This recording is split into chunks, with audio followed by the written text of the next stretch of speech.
মুখ্যমন্ত্রী মমতা বন্দ্যোপাধ্যায়ের সঙ্গে দেখা করতে এসে আটক চাকরিহারারা। কালীঘাট থেকে আটক হলেন চাকরিহারা শিক্ষিকারা।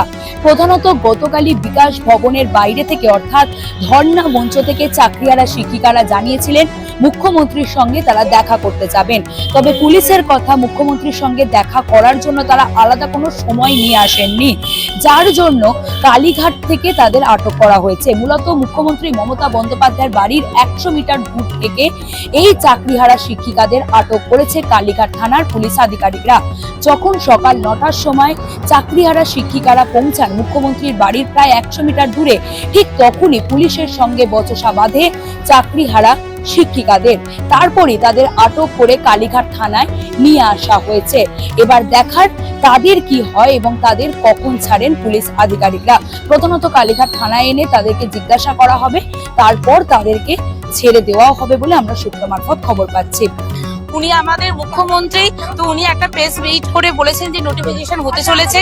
সেই নোটিফিকেশনে আমাদের জন্য কি থাকছে, যারা আমরা যোগ্যভাবে নিযুক্ত ছিলাম, বৈধ ছিলাম, তাদেরকে আবার একবার অগ্নি পরীক্ষা দিতে হতে চলেছে। তো সেই জন্যই আজকে আমরা এখানে আমাদের কথা বলতে এসেছি, কারণ উনি নেতাজি ইন্ডোরে আমাদের প্রতিশ্রুতি দিয়েছিলেন আমাদের যে কোনো প্রবলেম হবে উনি সলভ করবেন। তো সেই প্রতিশ্রুতি উনি কতটা রাখছেন সেই জন্য ওনার সাথে সাক্ষাৎ করতে এসেছে।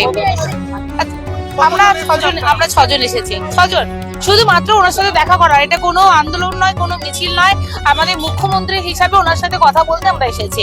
এবার একটু আমরা না সময় দেননি, আমরা সময় চাইবো। সাক্ষাৎ করেছিল, আজকে মনে হচ্ছে মুখ্যমন্ত্রী কথা বলবেন। দেখুন, আশা তো আছেন, কারণ উনি প্রতিশ্রুতি দিয়েছিলেন যখনই আমাদের প্রবলেম হবে উনি আমাদের সাথে দেখা করবেন। তো মুখ্যমন্ত্রী হিসাবে আমরা সেটাই জানবো যে উনি অবশ্যই, আমরা যেহেতু কোনো মিছিল করছি না, কোনো অ্যাজিটেশন করছি না, সিম্পল ওনার সাথে সাক্ষাৎ চাইছি, তো আশা করি সেই সাক্ষাৎটা আমরা পাবো। যে দাবিগুলো জানিয়ে যাচ্ছেন যে পরীক্ষা করবেন না বা নোটিফিকেশন পাচ্ছেন না, সেসব দাবি মুখ্যমন্ত্রীর সামনে তুলে ধরবেন।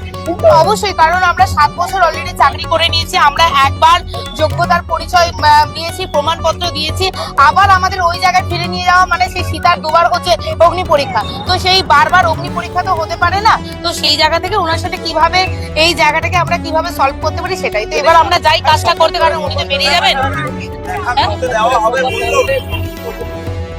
কিভাবে সম্ভব হবে?